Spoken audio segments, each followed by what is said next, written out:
Hi everyone, it's Natalie here. So I'm just preempting the video you're about to see. It's about my deck interview spread, which may come across as backwards because I don't normally film on my cell phone when I do face forward. But basically, yeah, this is just getting ready to do that. The video quality is fine. The very beginning, I'm just going to ask you to kind of bear with it for just a couple of minutes and it will smooth out and be better. My partner, Tom, is chopping salsa in the kitchen, so you can hear the like chop, chop, chop, chop, chop. And there's like really kind of like heavy duty like sunlight splicing through at the very beginning. Within about 5 minutes, all of that settles down. So if you can get through the first 5 minutes, the rest of the video is smooth sailing. So I hope it won't put you off or stop you from watching the rest of it. Trying to find a place in my home at the moment where it's quiet and things are even keel is just not, you know, at a time where I'm able to film is not always possible. So bear with me. And I hope you enjoy the walkthrough of the deck interview. I'm having so much fun with my new deck. All right, enjoy. Hi everyone, it's Natalie here. Welcome back, or welcome to my channel if you're new. So this afternoon, sorry about the freaky sunlight coming through here. It is afternoon and what can you do? You know, this is just where the sun comes in. But I'm sitting at my work table here in the sunroom, and I just did a deck interview with the Serpent and Peacock Tarot. So this would be the Serpent and Peacock Tarot. I just can't tell you like how completely tickled and delighted I am with this deck. It's just so adorable. Some of you who've been around for a while may remember just how well, and I always think it's probably just a little surprising for people just how well I get along with a good medieval deck. The Hieronymus Bosch Tarot, which is actually in the living room because I've been playing with it in there in anticipation of getting this deck actually, and just kind of remembering how much I love that one as well. And yeah, it's just too much fun. The Hieronymus Bosch doesn't read like any other deck that I have in my collection, I think, until this one. And it's making me, it just makes me laugh. It's just fun. There's clearly something, you know, in this artwork and in this time period that really just, I don't know, it just works for me. In terms of reading, it gives me a really fun reading. So I have this fun interview spread. I wanted to share the results with you guys because it's just funny. I just thought it was hilarious. And maybe someone else might enjoy it or get a kick out of it. So this, I don't remember where this came from or if this is one that I made up. Usually with deck spreads that I have, this would be the book of deck spreads that I made. This is one I'm building, and this is like extra paper for putting the cards. Usually what I do is like I will write where I got it. I clearly didn't write it. Oh, like here, gifts from your spirit guides comes from Tarospective, right? There's another one that I like to use a lot. Nope, it's not that one. Where is it? Anyway, most of the time I have it written down somewhere on the card. So I don't know if this is my deck spread or if it's someone else's. I write a lot of spreads. I usually try to remember which ones I write, but sometimes I don't. Yeah, what can you do? It's, you know, they're spreads. It doesn't matter. In the end, a lot of them are very similar. Anyway, so the first question in this one is, what personality does this deck have? So the answer I thought was kind of hilarious because I'd actually spent a lot of time on this particular card during the flip through. commenting on it, and it is the 8 of Swords. Tom just tried to come in and offer me something delicious to eat, and I'm filming. Always the way. At any rate, it's the 8 of Swords, which I thought was hilarious and kind of cheeky. But just to be sure that it was hilarious and cheeky, I did draw a clarification card, and of course now the dog wants my attention as well. So the 8 of Swords. Everyone leaves me alone until I'm trying to do something where I need my full attention. Let's see. The 8 of Swords in the book is actually really clever. So we have the demons preparing to hand over Eurydice, reluctantly it says, from 1250, right? So kind of hilarious. Victim, fear, overwhelmed, hopeless, helpless, restrictions, imprisonment, no way out. Essentially what I came away with, right? You know, this card often indicates fear. It's about the way that Eurydice was dragged back into hell. If you know the story of Orpheus and Eurydice, it kind of makes sense. But it's also the victim mentality. The subject is overwhelmed, hopeless, helpless, and usually have some sort of restriction that they may not have control over. Paralyzed in reaction into reaction versus a conscious choice, right? So, which is actually kind of hilarious that that's its personality.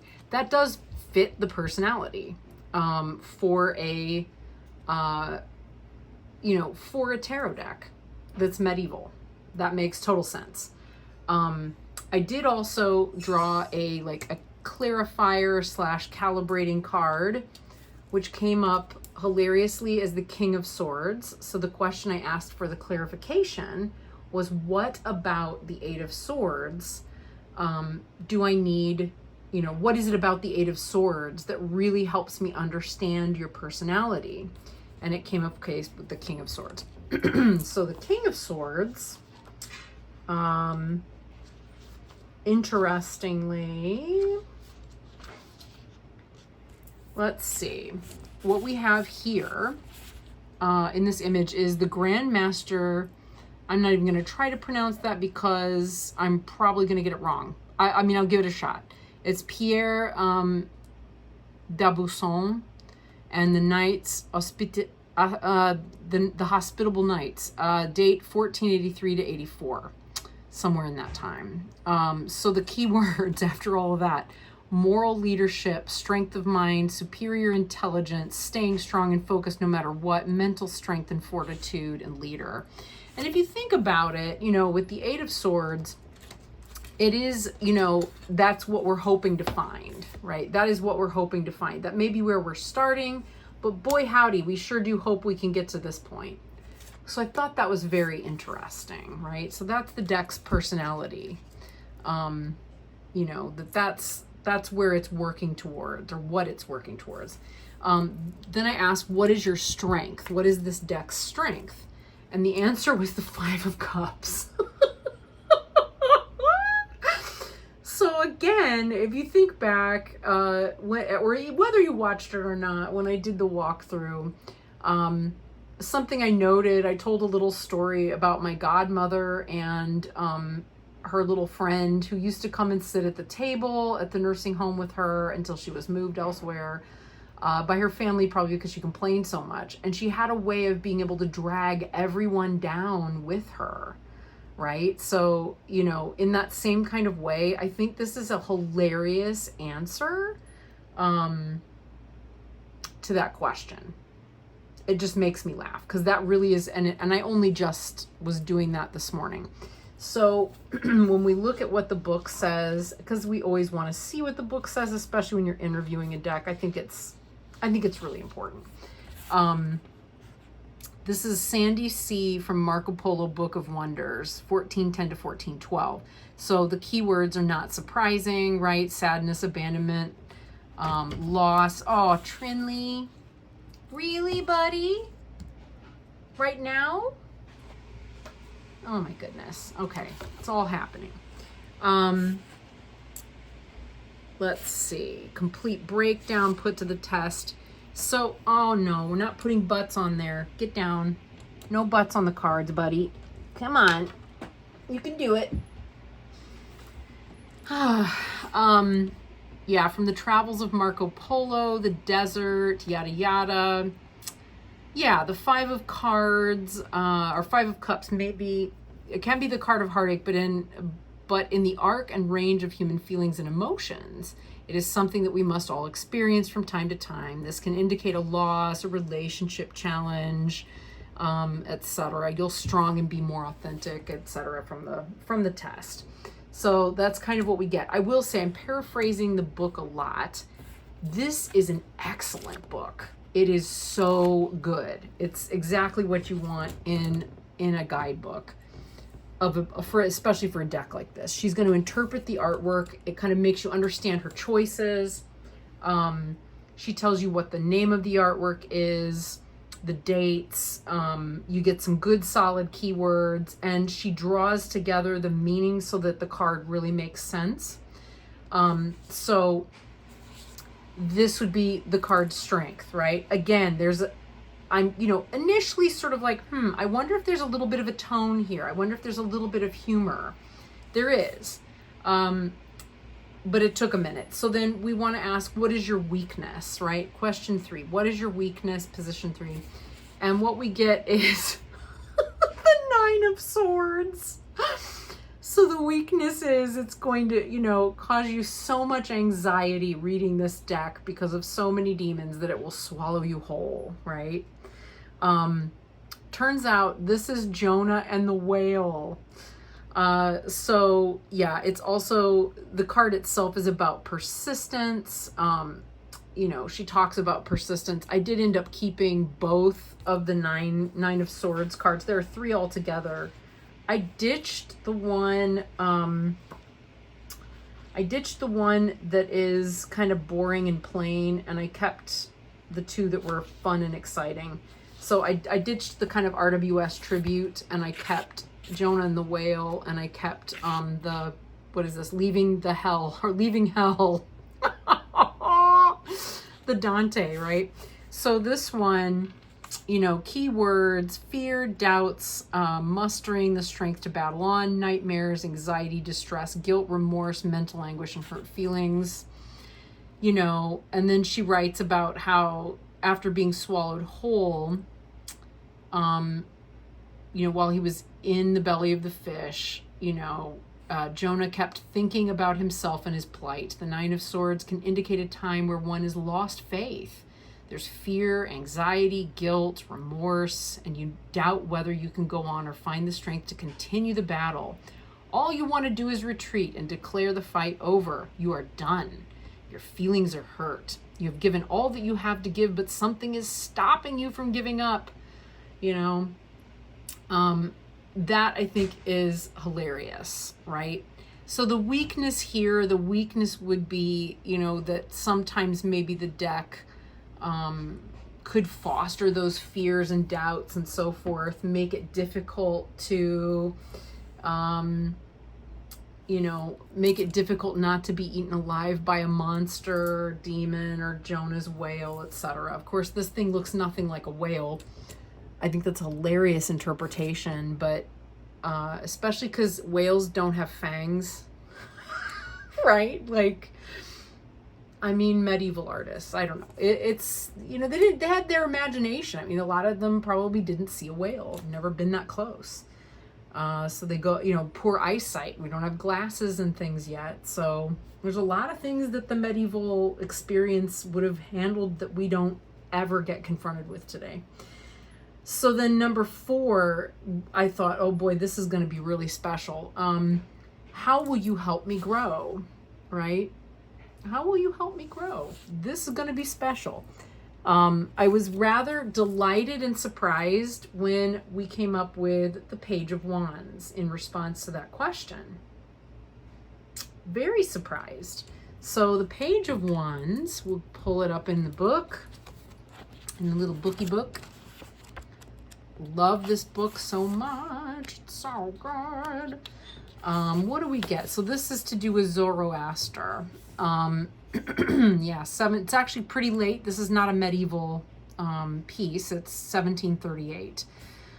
So we get new entrepreneurial ideas, creativity, spark of ingenuity, the beginnings of a plan, the seed of a new creative idea, impulse, inspire. So she writes, Zoroaster was the father of alchemy, illuminated divinely from above. He knew everything, yet seemed to know nothing. He was first a philosopher by fire, made pure gold from all 7 metals. He brought the sun 10 times brighter from the bed of Saturn and fixed it with the moon, who thereby copulating begot numerous offspring. This card represents that a new creative or innovative idea is coming to life. There is an impulse of creativity that could eventually lead to a new quest, a professional venture, journey, or a chance to embrace a hobby or talent. This is the energy where you realize, I can do that. This is the birth of a new dream to travel, explore, see how far putting your time and energy into something that excites you, your passions, competitive or creative spirit can take you. This is the seed of new potential with something being born that if nurtured could lead to success. So that was a very exciting and fun card to get. I was not expecting that.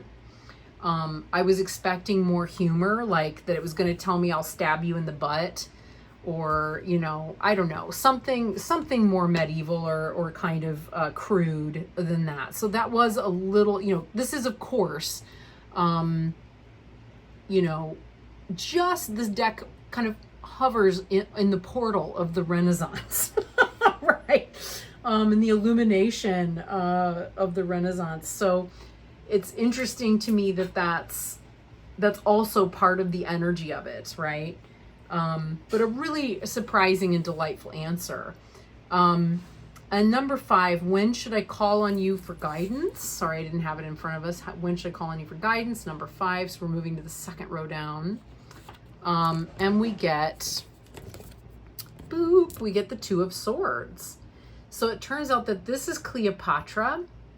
And of course, Cleopatra is being bitten by 2 snakes over Mark Antony's grave. So it's about moment. So I should call for guidance in those moments when they arise, clearly. You know, basically moments of crossroads. You know, when you're at a crossroads, when you're trying to make a decision. This isn't normally how I think of the 2 of Swords, but I like it. I like it as an interpretation. It's a very good one. So, you know, when at a crossroads, when in doubt, definitely ask us a question before allowing the asps to bite you in the tits. Let's see, where do we have her in here? 2 of Swords, Pentacle Swords. There we go. Yeah, so it's the death of Cleopatra, 1505. Yeah, crossroads, difficult decision, being of 2 minds. Sometimes we have to make huge sacrifices and changes to get where we want to be. Yeah, and then the story of Cleopatra and Antony. This can represent being faced with 2 choices or being pulled in 2 directions and the mental anxiety that it creates. It is a crossroads, a difficult decision. Change is sometimes necessary to get where you want to be and who you want to be with. So those are the moments in which I should call on this deck for guidance. Okay. Number 6, what is the best way to work with you? So I was, again, expecting to find something snarky or absurdist in some way, but instead we've got the 3 of Pentacles. Collaboration. What's the best way to work with you as a collaborator? Collaborate with me. I can help you with this. I know a guy. Yeah, very, very nice. So again, because I think it's fun to show the artwork in here, nerd that I am, and I'm recognizing a lot of these, like once it's like, oh, that is from that thing. I forgot about that, of course. Which tends to happen. If I'm seeing something and it's out of context, I have no idea. I may or may not recognize it. I don't know. This is Gluttony, ironically, from the Penitential Psalms Book of Hours, date 1440 to 1450. So the keywords here, interestingly, it's not one that it's not necessarily an interpretation I'm not familiar with, but I like it. Again, financial or material compensation, receiving pay for work done, earning material rewards for efforts, teamwork, and collaboration. I mean, I think it probably is a very normal one. Let's put it this way. The way I normally interpret the card doesn't always include all of this. Let's see. Yeah, I mean, it's the Lord of the material works, you know, it's all about business and money making, etc. So it could be too, that it would like to collaborate with me professionally and to read professionally with clients, which I think I also, once I was looking at it today, I thought, wow, this would be great for that purpose as well. You know, not just for what I think I want it for, but also for this, you know, not just for my own work. So we may end up being a little closer than I anticipated. That's what that means. So moving on, what did we just do? We did this. This is number 6. So number 7, what will our relationship be like? Take a wild guess as to what might have come up in response to this. I mean, the deck just keeps surprising me over and over. Ta-da! The Lovers. It's also Hieronymus Bosch. Because I remember looking at this in the walkthrough going, God, I know that. I know that from somewhere. And of course I do. It is Hieronymus Bosch. So what will our relationship be like? It'll be very similar to what you have with the Hieronymus Bosch Tarot, right? Which we know I love. And what else do we want to know? Let's see. We'll be a little bit in love. I think that's already happening. There's definitely some of that already happening, which you do want when you get a deck. See also if you're going to spend, you know, if you're going to get a spendy deck, and this is not a cheap one, and it's an indie deck, and a spendy indie, you want to make sure it's definitely a deck that you want to get. Yeah, so we have The Garden of Earthly Delights by Hieronymus Bosch, sometime in a 20-year period span of 1490 to 1510. So, you know, lovers, a choice, a difficult decision, having to decide from several options, an ultimatum, love and relationships, peace and harmony. Yeah, it's delightful. You know, of course, the Lover's card is from the middle panel. The two young lovers are afloat on their own oasis, innocently isolated from the surrounding playground of corruption. The Lover's card is about love, lovers, and all things romantic, yet the Lovers also has a deeper meaning that it represents a choice, often in love, but not always. Your heart might be torn in between two lovers, not sure who to pledge your heart to, or it could be a choice about whether to begin or end a relationship. This may be hard because the choice may not be clear, yet a choice must be made. So to use this deck or to use another deck, right? But either way, you know, there's going to be a little bit of in love and a little bit of partnership here, which is delightful. Yeah, I will say I've never had that come up as an answer. You know, what will our relationship be like? It'll be like the Lovers. I've never had that come up in response to this question before. So then this was also very interesting. What is your opinion of me? Question number 8. Your opinion of me. I think this must be one that I made up because I added those two are in different pen, or, you know, I think this must be mine. Those look like an afterthought. That's a Natalie thing. This is its opinion of me, the 4 of Swords. Now, spent a long time gazing at this one in the walkthrough, but what does it mean? What does the 4 of Swords mean in here? Let us find out. We know what we think it means, and it does mean that here too. So the art is the Hours of Catherine of Cleve, 1440. So the keywords: rest, withdrawal, retreat, contemplation, rejuvenation, hideaway, meditate, stillness and isolation as you rest and regroup, seclusion.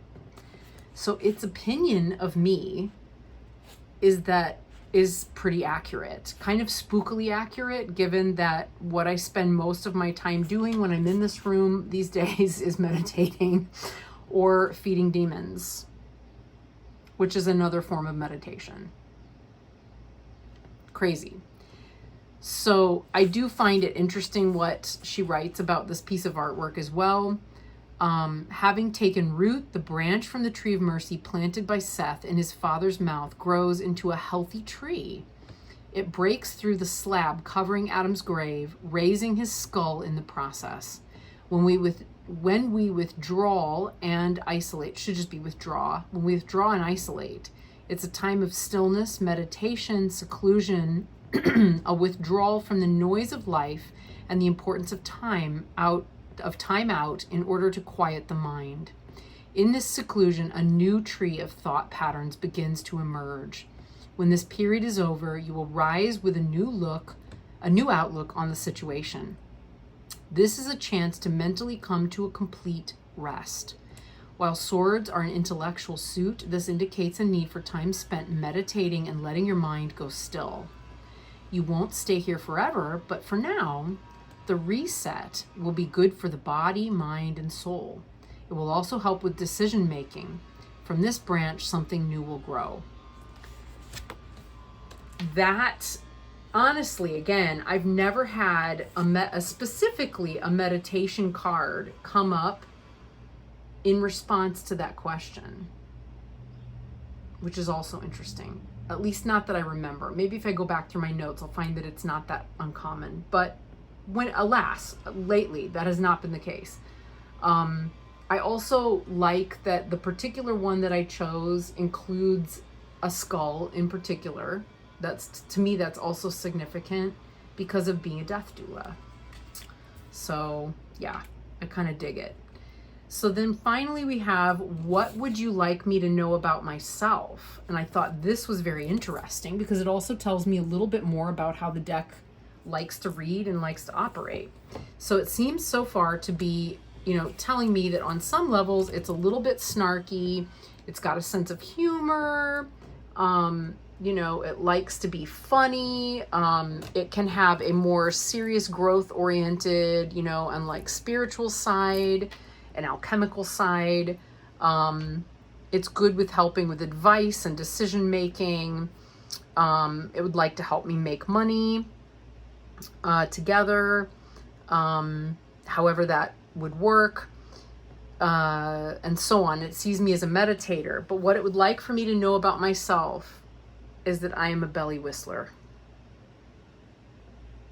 I love that. That's beautiful. And right now that is not unlike my belly and its shape. It's really not that far off at the moment. Yeah, a lot of stress. Cortisol is not good. It's not good. There's more to this than what I thought. So I just burst out laughing when I saw that. It just made me laugh a whole lot, which is always good. And that was my response was, oh, you're telling me that you'd like me to know I'm a belly whistler. Okay. And I should give it a shot. But I think more than that, let's see. What does it say? It says, okay, this is the Blemier or Headless Man from Ulysses Aldrovandis' Monstrorum Historia, 1642. So again, not medieval, a bit later than that. A little bit more like, Enlightenment era. The keywords are being faced with a choice, a turning point, a fork in the road, especially on the job or financial front. Patience, planning, and hard work. So, fascinating. Let's see. You've reached a natural point, natural fork in the road. This can indicate. Wow, I keep losing my spot. Because I don't have my glasses. Perhaps I should put them on. I'm losing a little bit. Oh, that's so much better. Okay. This can indicate that you're ready to leave a job, take up a new line of work, or are considering what to do with your money. It wants you to stop and evaluate the situation. In the picture, the gardener has amassed an abundant fortune on one side, but he stops to decide what to do next. He's faced with a decision. What road should he take? This indicates that you have achieved much, but must decide if you should rest your laurels or look for a new challenge. The ball is in your court, but give yourself time to assess your options. It's time for planning, patience, and hard work.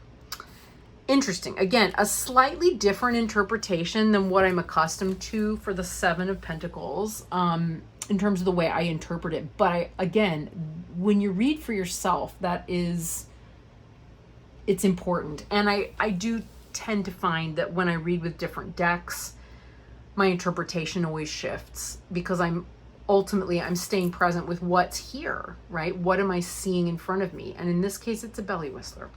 It's a belly whistler who's whistling about the day and about what to do, and whistles and contemplates while they look at like, okay, got all this stuff.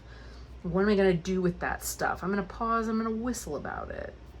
It's also a little way of being able to remember, what that card is and what it means. So that's interesting. It's also true.